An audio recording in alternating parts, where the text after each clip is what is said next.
بسم الله الرحمن الرحيم. طبعا على طريقة زيزو أحمد فتوح.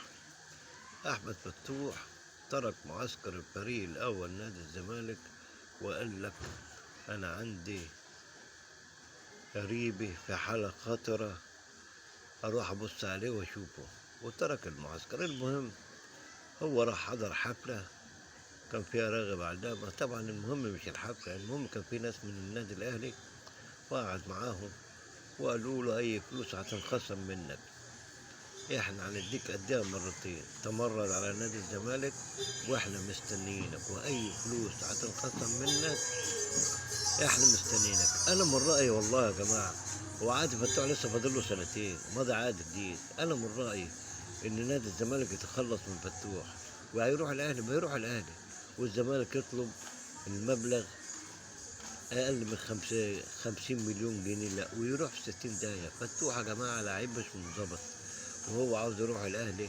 بقول لك اصحابي كلها في النادي الاهلي، زيزو وامام عاشور واشرف بن شرقي، هو لاعب بتاع مخدرات ولاعب مش كويس ولاعب مستهتر، ولكن ان لم يتم بيعه يتم تجميده لمده موسمين.